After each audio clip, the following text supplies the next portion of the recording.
रामचरितमानस की कथा सुनेंगे। ओम श्री गणेशाय नमः। श्री सरस्वतये नमः। श्रीमते रामानुजाय नमः। लक्ष्मीनाथ समारंभां नाथयामुनमध्यमाम् अस्मदाचार्यपर्यन्तां वन्दे गुरु परम्परां। वन्दे गुरु परम्परां। सीता मेरी मात है, पिता मेरे रघुनाथ। इन दोनों के चरणों में मेरी कोटि कोटि प्रणाम। मेरी कोटि कोटि प्रणाम। आए हैं तो प्रेम से लो हरि का नाम। सब भक्तों को इस दासी की जय जय सीताराम। जय जय राधे श्याम। जय जय श्री हनुमान। रामायण तुलसी कृत कहूँ कथानुसार।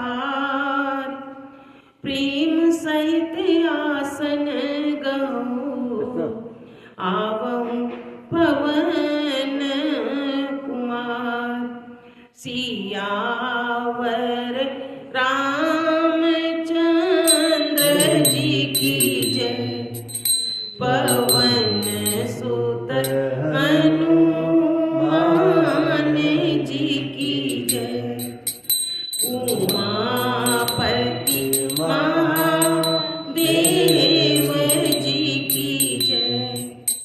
बोलो रे भाई सब संतन की जय। मंगल भवन अमंगलहारी। द्रवहु सो दशरथ अजीर बिहारी। सिया राम हमारे सब जग जानी। करहूँ प्रणाम जोर जुग पानी। करहूँ प्रणाम जोर जुग पानी। परम मंगलमय परात्पर अखिलेश्वर अखिल ब्रह्मांड नायक परात्पर पर ब्रह्म भगवान श्री राम की वांगमयी प्रतिमूर्ति श्री रामचरितमानस को श्रवण करने के लिए इस राधा कृष्ण मंदिर में आए हुए सभी भक्तों को जय सिया राम, जय राधे श्याम, जय श्री हनुमान। पीछे हमने सुना कि सुमंत्र जी अयोध्या पहुंच चुके हैं। सुमंत्र जी जब अयोध्या आ गए हैं तो रास्ते में राम जी ने रास्ते में क्या क्या हुआ, कहाँ विश्राम किया, राम जी ने वापस आते समय क्या संदेशा दिया, वह सब दशरथ जी को सुनाते हैं। दशरथ जी को सुना रहे हैं और जो संदेशा भरत जी के लिए कहा राम जी ने वह भी बता रहे हैं कि राम जी के लिए कहा कि राजा बनने के बाद पद जब पा जाने पर नीति न छोड़ देना। नीति न छोड़ देना, कर्म वचन और मन से प्रजा का पालन और सभी माताओं को समान जानकर उनकी सेवा करना। ये संदेशा उन्होंने भरत जी के लिए भेजा। और सीता जी कहने लगे सुमंत्र जी कि सीता जी भी कुछ कहना चाहती थी, परंतु अत्यंत स्नेहवश वे शिथिल हो गई, उनकी वाणी रुक गई और वे कुछ न कह सके। कभी कभी होता है ना कि हम बहुत भाव में आ जाते हैं, जैसे तो कहना चाहते हैं पर हमारी वाणी साथ नहीं देती, वाणी हमारी रुक जाती है। इतने में ही राम जी का रुख पाकर केवट नाव लेकर आ गया और राम, सीता और लक्ष्मण जी को लेकर केवट उस पार की ओर जाने लगा। और मैं छाती पर वज्र धारण करके राम जी और लक्ष्मण सीता जी के सहित उन्हें जाते देखता रहा। ऐसा सुमंत्र जी बता रहे हैं। जब सुमंत्र जी ने ऐसा बोला तो अब मैं उससे भी ज्यादा और कहने लगी कि मैं करूं क्या, कि मेरा ये शरीर राम जी को जाता देखकर जीवित ही वापस अयोध्या में आ गया। इससे ज्यादा मैं कैसे, मेरी आत्मा ना निकली भगवान के जाने के बाद भी, और मैं जीवित ही यहाँ पर चला आया। जब ये सुना तो दशरथ जी फिर से बेचारे खड़े खड़े जमीन पर गिर गए और मछली की भांति तड़पाने लगे। सभी रानियां विलाप करने लगी। जब सब रानियां विलाप करने लगी तो महल में से जब ये रोने की आवाज पूरी अयोध्या में जब गई तो अयोध्यावासी बड़े ही परेशान हो गए। अयोध्यावासी सब विकल हो गए और राजा के जो प्राण थे वे कंठ में आ गए। कौशल्या जी ने राजा की दशा देखकर हृदय में जान लिया कि अब सूर्य कुल का सूर्य अस्त होने ही वाला है। ऐसा लगता है कि अब सूर्य कुल का सूर्य अस्त हो ही जाएगा, अब ये नहीं रुकेंगे। उन्होंने अपने मन में धीरज धारण करके फिर भी राजा दशरथ से कुछ बात कहा कि मैं समझती हूँ कि राम जी का जो वियोग है, राम जी का वियोग आप ऐसा समझ लीजिए राजा जी कि राम जी का जो वियोग है वो एक बहुत बड़ा समुद्र है और अयोध्या उस समुद्र में एक जहाज के जैसी है और अयोध्या वासी, कुटुंबी जन, ये सब उस जहाज में चढ़े हुए यात्रीगण हैं और उस जहाज को चलाने वाले कर्णधार आप हैं। यदि आप धीरज मन में नहीं रखेंगे तो ये जहाज डूब जाएगा। यदि आप धीरज से काम नहीं लेंगे तो ये जहाज डूब जाएगा। और बाकी अगर धीरज रखेंगे तो राम, लक्ष्मण और सीता जी तो एक दिन आपको मिल ही जाएंगे, परंतु अगर आपने धीरज नहीं रखा तो पूरी अयोध्या, ये राज, ये पाट, ये सब समुद्र में डूब जाएगा। ऐसे विचार कौशल्या जी ने कहे। उन थोड़े से कौशल्या जी के शब्दों से राजा दशरथ को थोड़ी शीतलता मिली। कैसे शीतलता मिली कि जैसे कोई मछली हो जिसे पानी में से निकाल दिया गया हो और तड़पड़ा रही हो, उसके ऊपर थोड़े ठंडे पानी के छींटे डाल दिए जाएं। इस तरह से थोड़ा सा राजा दशरथ को तसल्ली मिली। फिर उन्हें अपने मन में श्रवण कुमार के माता पिता का श्राप याद आ गया, क्योंकि राजा दशरथ के हाथ से श्रवण कुमार की हत्या हो गई थी। तो उनके माता पिता ने उन्हें श्राप दिया था कि जैसे हम आज पुत्र के वियोग में तड़प तड़प कर अपना जान गंवा रहे हैं, इसी तरह आपके भी प्राण पुत्र के वियोग में निकलेंगे। ये उन्हें श्राप मिला हुआ था। फिर वह सारी कथा उन्होंने कौशल्या जी को सुनाई और बस वो कथा सुनाने के बाद राम राम राम राम कहकर राजा दशरथ स्वर्ग को सिधार गए, उनकी मृत्यु हो गई। और सुबह में वो रात एक युग के समान बीती। सारे परिवारजनों के लिए, जो भी महल में थे, सबके लिए एक युग के समान वो रात्रि बीती।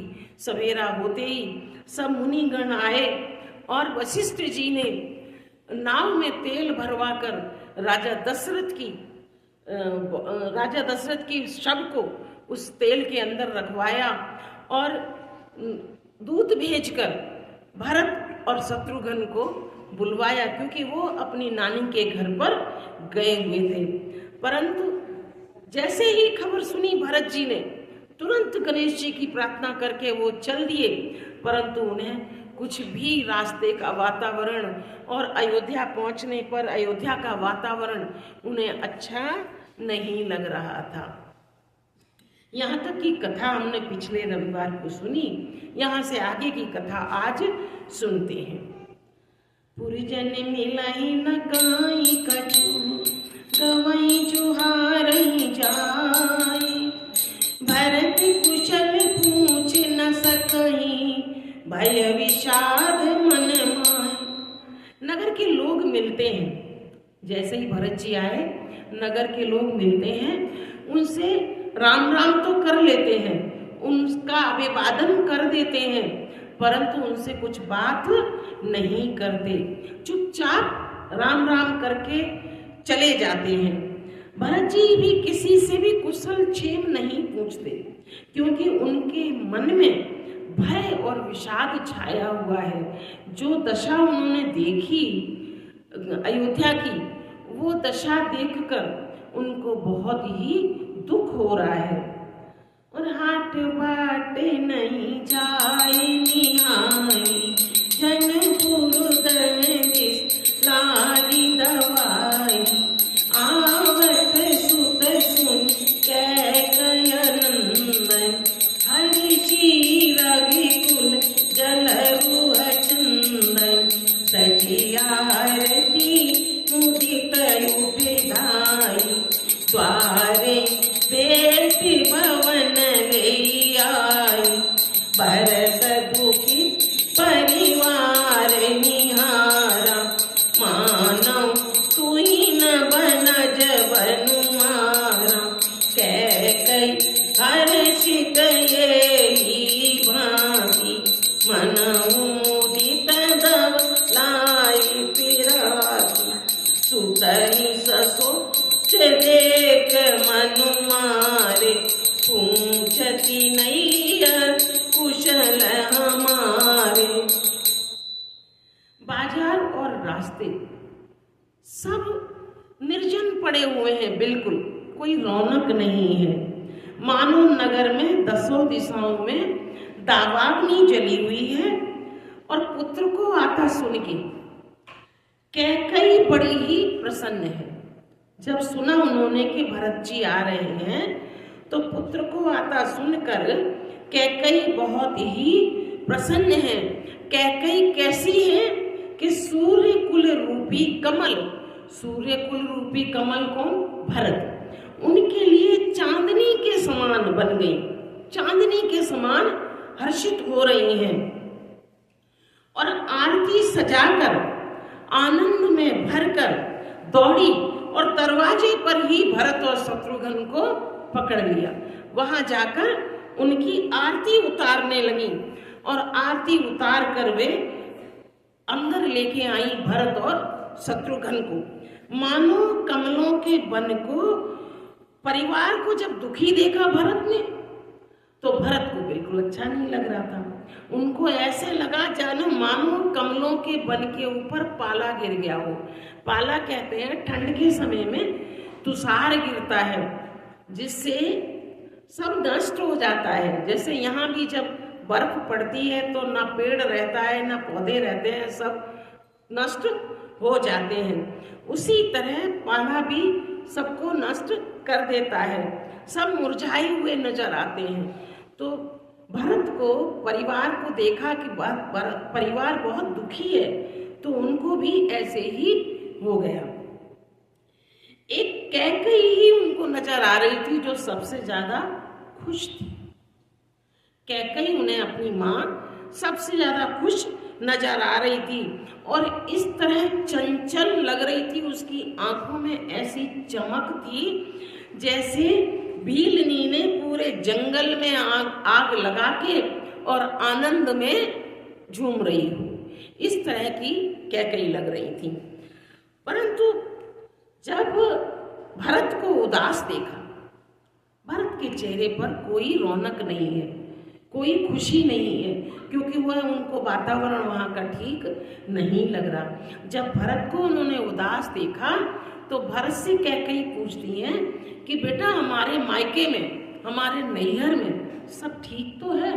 उनको लगा कि हमारे मायके में कुछ अघटना ना घट गई हो, कुछ घटना खराब ना घट गई हो, तो ऐसे पूछने लगी।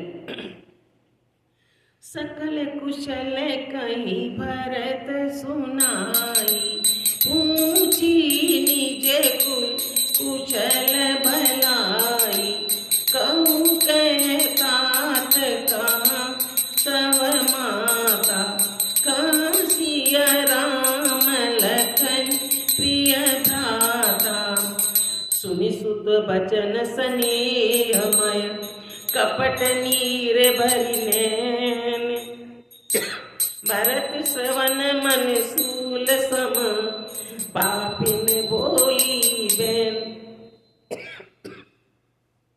भरत जी ने सब कुशल कह सुनाई। भरत जी ने कहा वहां पर नाना जी के यहाँ, नानी जी के यहाँ सब कुशल हैं। फिर अपने कुल की कुशल क्षेम पूछी। भरत जी ने कहा कि वहां तो सब कुशल हैं, यहाँ सब कैसे हैं? मुझे यहाँ का वातावरण थोड़ा ठीक नजर नहीं आ रहा है। भरत जी ने कहा को पिताजी कहाँ हैं? मेरी सब माताएं कहाँ हैं?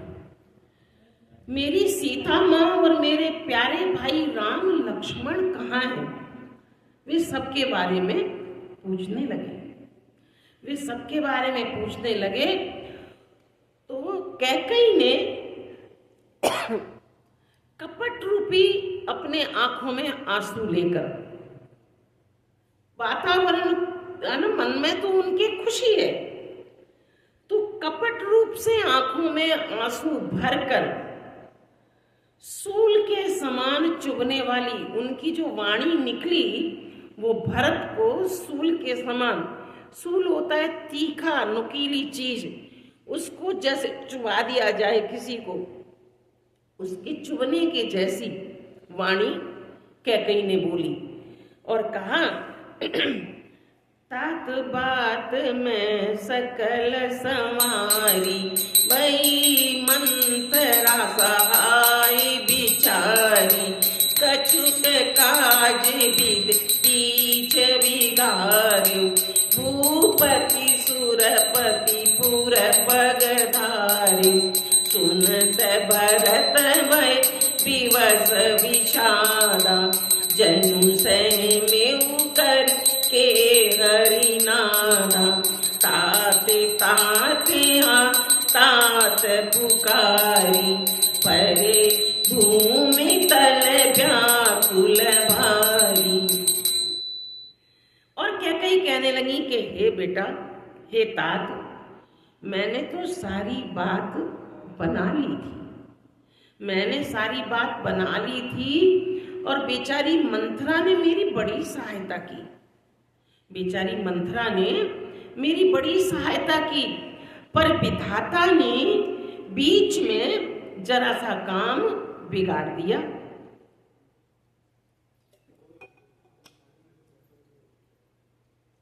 पर विधाता ने बीच में थोड़ा सा काम बिगाड़ दिया। तो भरत जी सोच में पड़ गए कि अब माता क्या बोलने वाली है, और बड़े ताव में भर के बोल रही हैं कि मैंने तो सारी बात बना ली थी, मंत्रा ने इतनी सहायता की कि उसके सहायता से मैंने सारी बात बना ली, पर जरा सा छोटा सा काम बिगड़ गया।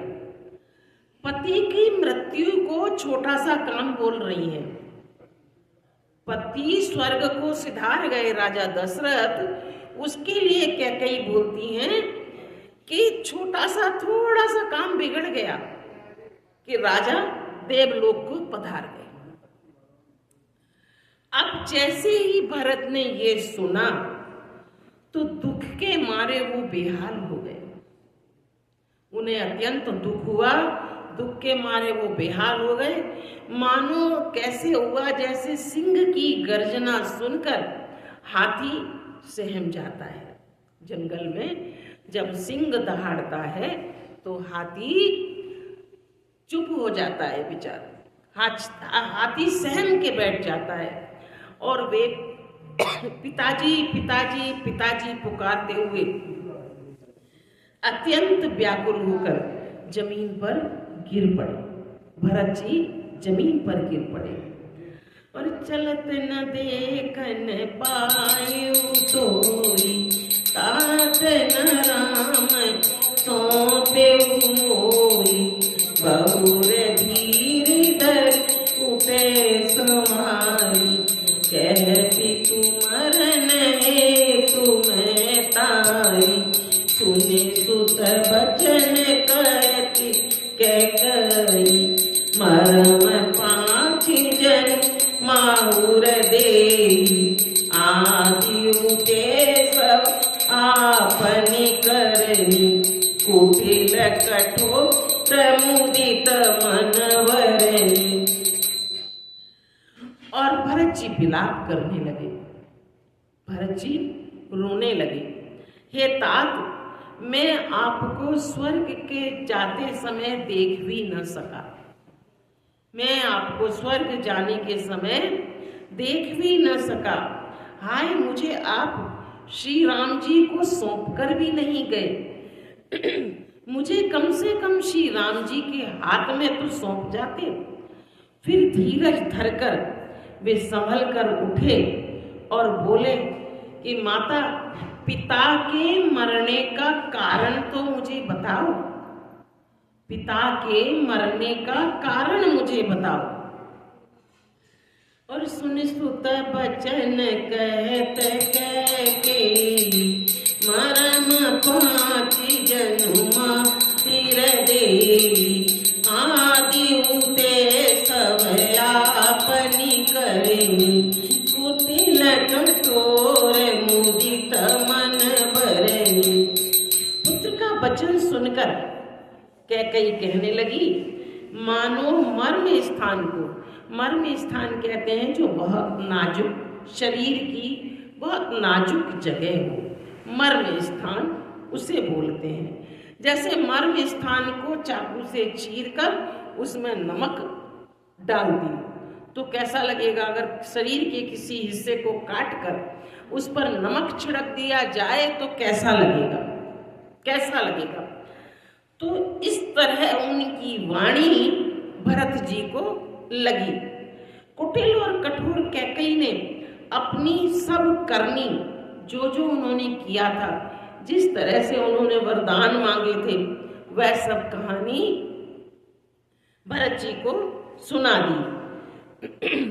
भरतई बिसरेउ पितु मरन, सुनत राम बन गौन, हेतु अपन पौजान जिय, थकित रहे धरि मोन। श्री रामचंद्र जी का बन जाना सुनकर भरत जी को पिता का मरण तो गया भूल, और हृदय में इस सारे अनर्थ का कारण अपने को ही जानकर वे मौन होकर स्तंभित रह गए। अर्थात उनकी बोली बंद हो गई और वे सन्न रह गए। उन्होंने सोचा है कि ना मैं होता और ना आज पिता का मरण होता और ना राम जी वनवास गए होते। विकल विलोक सुतई समुझावते, मनऊ जरे पर लोन लगावते, तात राउने सोचे जो, पीड़ई सुकृत जस कीने हो, जीवत सकल जन्म फल पाए, अंतर अमर पति सदन सिधाए, अस अनुमान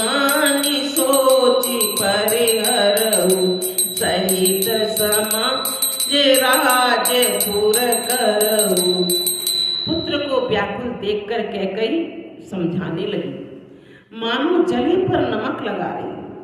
वह बोली, हे तात, राजा का जो मरण हुआ है वो सोच करने योग्य नहीं है। क्यों नहीं है? कि उन्होंने अपने पुण्य और यश कमाकर उसको पर्याप्त भोग लिया। अपने पुण्य और यश को कमाकर उन्होंने पूरा भोग लिया। जीवन काल में ही उन्होंने जन्म लेने के संपूर्ण फल पा लिए। राजा दशरथ ने अपने जन्म लेने के संपूर्ण फल पा लिए। अंत में भी इंद्रलोक को चले गए। ऐसा विचार सोच छोड़ दो। समाज सहित नगर का राज्य करो। तुमको तो अयोध्या का राज्य मिला है, तो अब तुम आनंद से राज्य करो। कैकेयी कहती है राज और सुन सूठे सह मेरु राजकुमार, पाके छत जन लागे अंगारु, धीरज धरे बले उसासा, पापिन सवाई बात कुलनासा, जो मैं कुरच रही अति कोई, जनमत खाए नमा रे मोई, पेड़ काटित पालऊ सीजा, मीन जियन नितिबा रियुलीजा। राजकुमार भरत यह सुनकर बहुत ही सहम गए कि क्या बोल रही है माता। पिता स्वर्ग लोक को सिधार गए हैं और माता बोल रही है कि पिता की सोच करने की जरूरत नहीं है।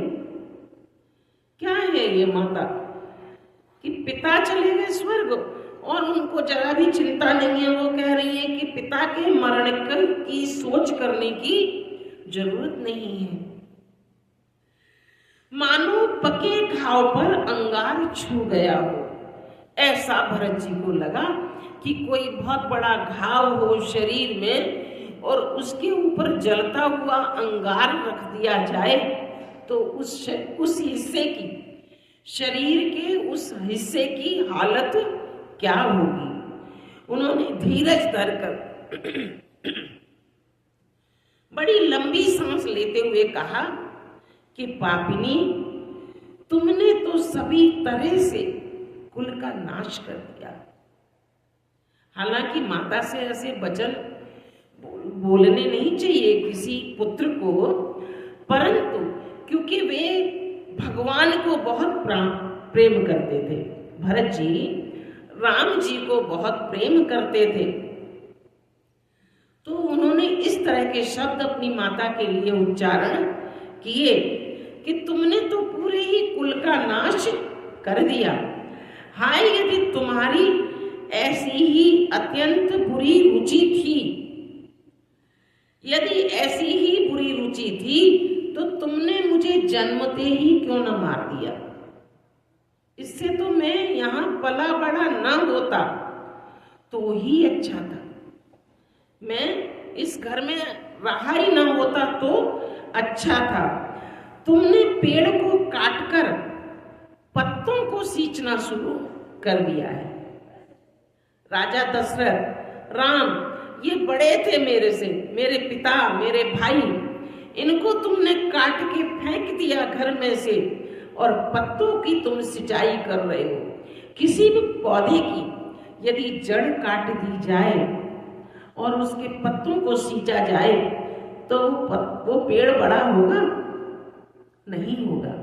इसी तरह भरत जी अपनी माता से विलाप करते हुए कह रहे हैं कि मछली को जीने के लिए पानी चाहिए और तुमने क्या किया कि मछली जिस जल में थी उस जल को उलीच उलीच कर फेंक दिया, पूरे उस जल को फेंक डाला। अर्थात मेरा हित करने जाकर तुमने मेरा अहित कर दिया उल्टा। ये मेरा हित नहीं है। तुमने सोचा कि मैं अपने पुत्र को राज दिला दूंगी, ये मेरा हित नहीं है, इसमें मेरा अहित हो गया।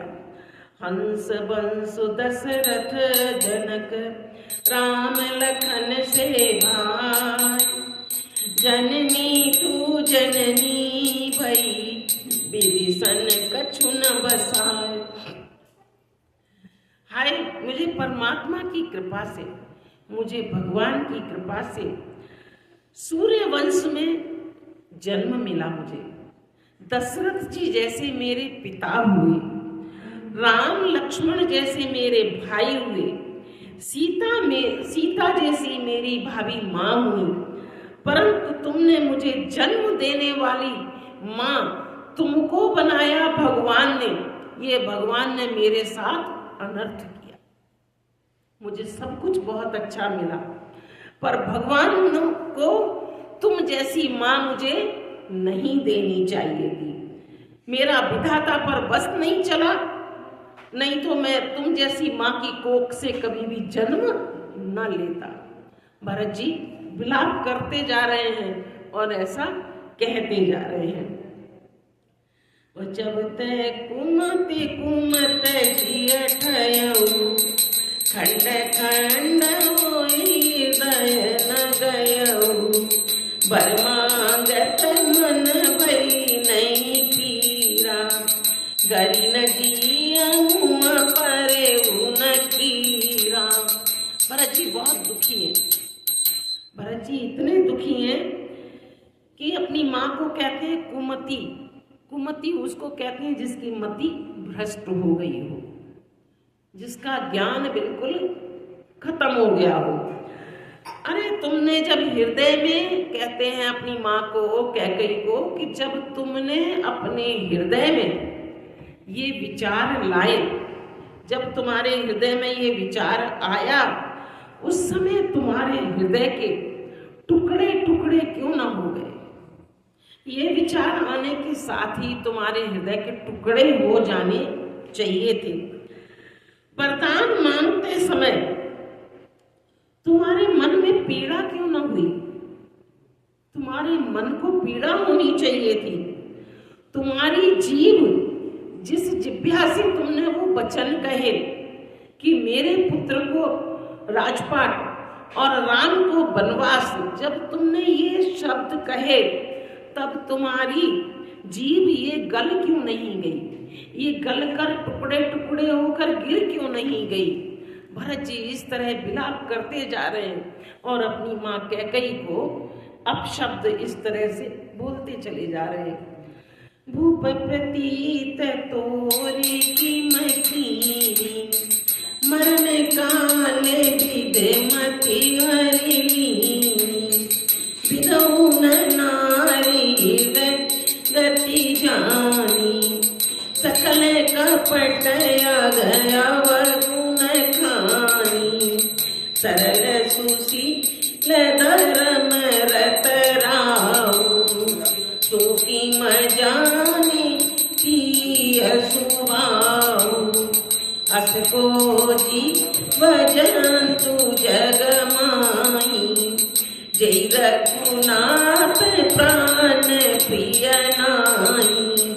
बेअति अहित राम तेउ तोई, को तू अहसि सत्य कहु मोई। जो हसी सो हसी मुँह मसिलाई, आँखी ओटे उठी बैठई जाई। राजा ने तुम्हारा विश्वास कैसे कर लिया। तुम्हारी बात नहीं माननी चाहिए थी राजा को। जान पड़ता है, मुझे तो ऐसा पता चलता है कि जैसे मरने के समय विधाता ने उनकी बुद्धि को भी हरण कर ली। मरने के समय उनके भी बुद्धि नहीं रही, मुझे ऐसा लगता है। स्त्रियों के हृदय की गति, तुलसीदास जी यहाँ लिखते हैं कि कुछ स्त्रियां ऐसी होती हैं। अब रानी तो राजा दशरथ की और भी थी, कौशल्या जी थी, सुमित्रा जी थी, पर वे तो ऐसी न थी। तो तुलसीदास जी कहते हैं कि कुछ स्त्रियां ऐसी होती हैं जिनकी गति को विधाता भी नहीं जान सकता, जिनकी गति को विधाता भी नहीं जान सकता। संपूर्ण कपट पाप और अवगुणों की खान होती है, तुलसीदास जी कहते हैं। फिर राजा तो सीधे थे बेचारे, राजा दशरथ तो सीधे थे, सुशील थे, धर्म पारायण थे, वे भला स्त्री स्वभाव को कैसे जान पाते, कैसे जान पाते? अरे जगत के जीव जंतुओं में ऐसा कौन और है जो रघुनाथ जी को प्राणों के समान प्यार नहीं करता? रघुनाथ को तो जो जानने वाले हैं रघुनाथ को, रघुनाथ जी के स्वभाव को, वे अपने प्राणों से ज्यादा प्यार करते हैं। तुमने कैसे उनको आंखों से भी ओझल कर दिया, आंखों से भी ओझल कर दिया, उनको अयोध्या में ही नहीं रहने दिया। वे ही राम जी तुम्हारे लिए इतने अहिती क्यों हो गए? तुम उनसे इतनी घृणा कैसे करने लगी? तुम्हें वे बैरी कैसे लगने लगे? तुम कौन हो? मुझे सच सच बताओ। भरत जी व्याकुल हैं। तुम जो हो सो हो, अब मुंह में अपने मुंह पर स्याही पोत कर, मुंह काला करके मेरी आंखों से दूर हो जाओ। भरत जी इतने दुखी हो रहे, कहते हैं तुम जो भी हो, जो हो सो हो, परंतु अब अपने मुंह पर स्याही पोत कर मेरी आंखों से दूर हो जाओ। राम विरोधी हृदय ते प्रगट कीन विधि मोय, मोह समान को पात की बादी कहूं कछु तोय। विधाता ने मुझे श्री राम जी से विरोध करने वाले तुम्हारे हृदय से उत्पन्न किया है, अथवा विधाता ने मुझे हृदय से राम का विरोधी जाहिर कर दिया। मेरे बराबर पापी दूसरा और कौन होगा? वे स्वयं को दोष देने लगे। भरत जी, मैं व्यर्थ ही तुम्हें कुछ कह रहा हूं, दोष मेरा ही है। मैं ही ऐसे नक्षत्र में कुछ पैदा हुआ हूं कि मुझे ही सारा दोष जाना चाहिए। ना मैं होता तो ना मैं नहीं होता तो आज मेरे राम वन को न गए होते, मेरे पिता स्वर्ग को न गए होते। इस तरह करके भरत जी विलाप कर रहे हैं। सुन शत्रुघ्न मातु कुटिलाई, जरई गात रिस कछु न बसाई। देई अवसर कुंवरी तह आई, बसन विभूषण विविध बनाई। लकीर से बरे लखन लघु भाई, भरत अनल घृत आहुति पाई। उमगिला तकी कुंवर मारा, परिमुआ बरमय करत पुकारा। माता की कुटिलता सुन सुनकर शत्रुघ्न जी को भी गुस्सा आ रही है। भरत जी सुनाते चले जा रहे हैं और माता की कुटिलता सुन सुनकर शत्रुघ्न को भी गुस्सा आ रही है, क्रोध से जल रहे हैं अंदर ही अंदर। उनका बस नहीं चल रहा, क्योंकि भरत जी तो बोल ही रहे हैं उनसे कुछ भी, और बोलना बनता है क्योंकि वो इतने परे दुखी हो गए हैं। उसी समय भांति भांति के सुंदर सुंदर गहनों कपड़ों में सजकर वो मंथरा आ गई वहां पर। मंथरा आई, उसे सजी हुई देखकर लक्ष्मण के छोटे भाई शत्रुघ्न जी क्रोध में भर गए। अब तो उनको दिख गई ना सामने, तो और ज्यादा क्रोध आ गया। मानो कैसे क्रोध आया, जलती हुई आग में घी की आहुति जैसे दे दो तो आग और भड़क जाती है, इस तरह उनका क्रोध भड़कने लगा। उन्होंने जोर से तक कर उस मंथरा की कुबड़ पर एक लात जमाई, बड़े जोर से लात जमाई। वह चिल्लाती हुई मुंह के बल जमीन पर गिरी और उसके मुंह से खून आने लगा, सिर फूट गया, मुंह से खून आने लगा, उसका कुबड़ फूट गया, कपाड़ फूट गया, दांत टूट गए, मुंह से खून बहने लगा और वह कराहती हुई बोली, हाय देव, मैंने क्या बिगाड़ा है जो भला करते हुए मैं बुरा फल पा रही हूँ। मैंने तो भलाई की थी अपनी रानी की, क्योंकि ये मंत्रा क्या थी मंत्रा कैकेयी के साथ उनके मायके से आई हुई थी। शादी के टाइम पे उनकी दासी थी शुरू से।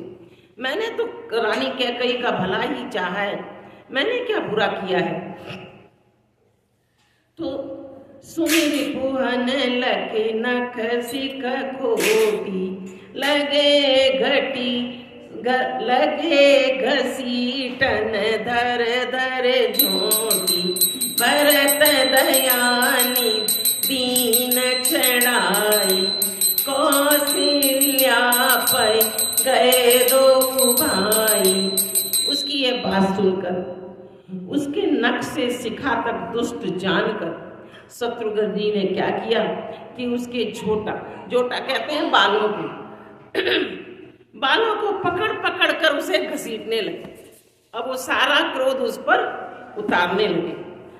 तब दयानिधि, क्योंकि भरत जी जो है ना वो दयानिधि है, उन्हें बहुत ज्यादा क्रोध नहीं आता, माँ पर तो क्रोधित थे ही वे, तो उन्होंने दया के चलते भरत जी ने उसे छुड़वा दिया और कहा कि भाई मेरा ही खोट है, ना मैं पैदा होता ना ये सब होता।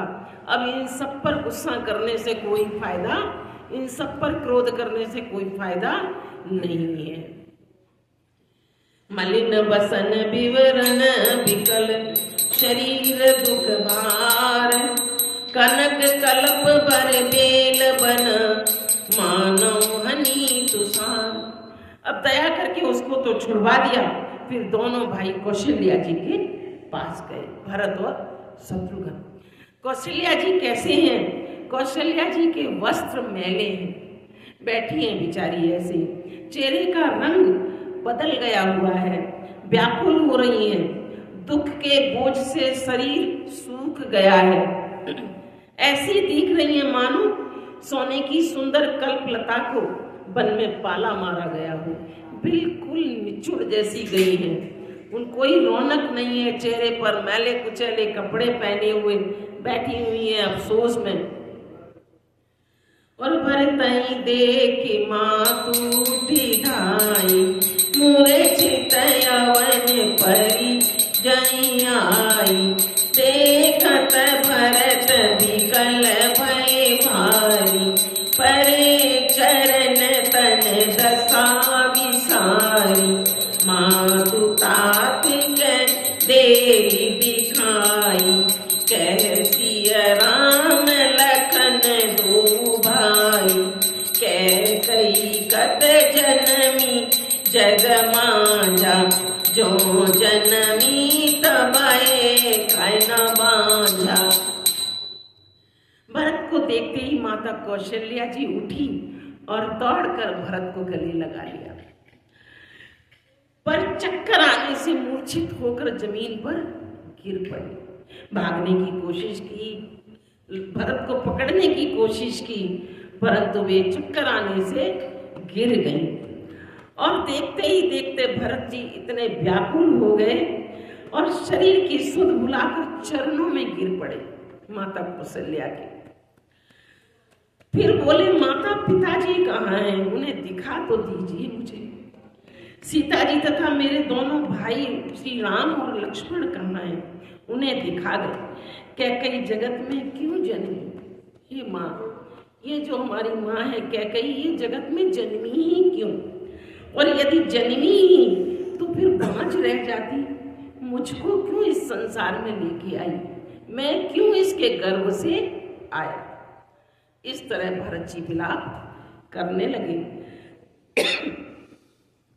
कुल कलंक जई जनमे मोई, अपजस भाजन प्रिय जन दोई, कोटि भुवन मोह सरस अवारी, गत असि तोरी माँ तुझे लागी, पितु सुर केतु, मैं केवल सब अनरथ हेतु, भीग मोई भयउ बेनु बनयारी, दूसर दान दूषण भारी। ये कैकई जन्मी ही क्यों माता, जिसने कुल के कलंक अपयस के भाड़े प्रियजनों के द्रोही मुझ जैसे पुत्र को जन्म दिया। आज न मैं होता न इतना ये प्रपंच रचा जाता। तीनों लोकों में मेरे समान अभागा कौन होगा माता। इस तरह भरत जी रो रहे हैं, जिसके कारण हे माता आपकी ये दशा हुई है। किसके कारण? न मैं होता न ये दशा आपकी होती। पिताजी स्वर्ग में हैं, मेरे राम भाई वन में हैं, केतु के समान मैं ही केवल इस अनर्थों का कारण हूं। मैं केतु के जैसा बन गया, मुझे धिक्कार है। मैं बांस के वन में आग उत्पन्न करने वाला बन गया, कठिन दाह दुख और दोषों का भागी बन गया। भरत जी खुद को ही दोष देने लगे। मातु भरत के बचन मृदु, सुन पुनि उठी समारे, लिए उठाई लगाई उर, लोचन मोचति पार। भरत जी के कोमल वचन सुनकर माता कौशल्या जी फिर संभल कर उठी। उन्होंने भरत जी को उठाकर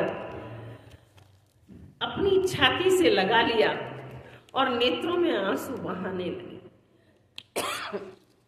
और सरल सुवाय माय अलाय, अतहित मनऊ राम फिर आए, बैठे बहुर लखन लघु भाई, शोक स्नेह न हृदय समाय, देख सुभाव कहत सब कोई, राम मातु अस काहे न होई।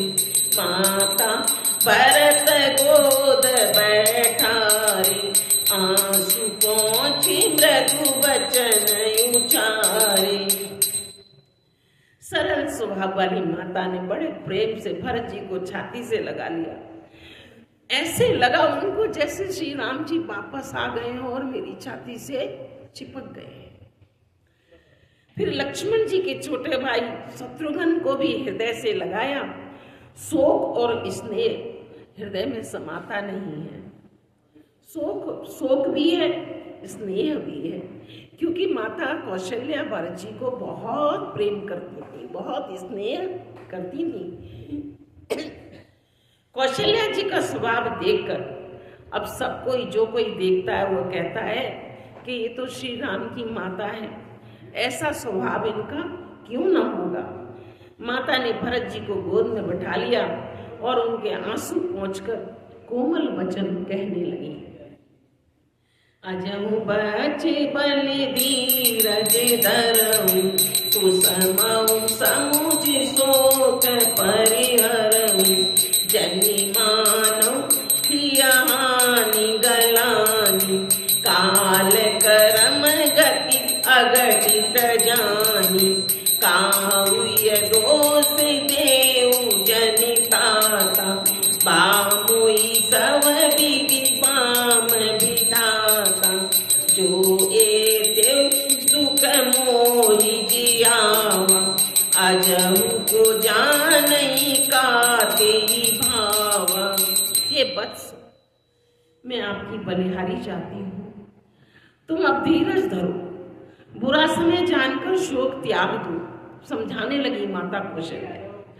काल और कर्म की गति अमिट जानकर हृदय में हानि और ग्लानि मत मानो। हे तात, किसी को दोष मत दो। विधाता, मुझको सब प्रकार से उल्टा हो गया है, जो इतने दुख पर भी मुझे जिंदा रखे हुए है। अब भी कौन जानता है कि क्या होने वाला है और क्या विपदा आने वाली है। इस तरह से माता कहने लगी पितुआयस भूषण बचन तात तजे रघुवीर विस्मौ हरस न हृदय कछु पहिरे बल कलशी। हे बेटा, पिताजी की आज्ञा सुनते ही रघुवीर ने, राम ने वस्त्र भूषण सब त्याग दिए और वलकल वस्त्र पहन लिए। उनके हृदय में न विषाद था और न हर्ष था। जब उन्होंने माता और पिता की आज्ञा सुनी जिस तरह से, तो न उन्हें हर्ष हुआ न उन्हें शोक हुआ। वे अपने सम थे बिल्कुल राम जी।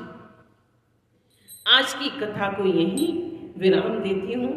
आगे की कथा अगले रविवार को सुनेंगे।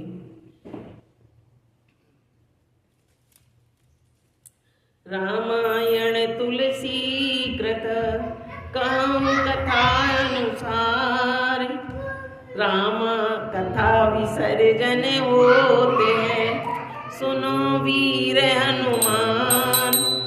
जो जन जहाँ से आए तेता करो पयान। श्रोता सब आश्रम गए, शंभु गए कैलाश। रामायण मम हृदय में सदा करो तुम वास। रामायण जसु पावन गावई सुनई जे लोग। राम भक्ति दृढ़ पावई बिन विरागी जप जोग। रामायण बैकुंठ गई सुर गए निज निज धाम। रामचंद्र के पद कमल बंद गए हनुमान। सियावर रामचंद्र जी की जय, पवन सुत हनुमान जी की जय, उमापति महादेव जी की जय। बोलो रे भाई सब संतन की जय। परम पूज्य श्री गोस्वामी तुलसीदास जी की जय।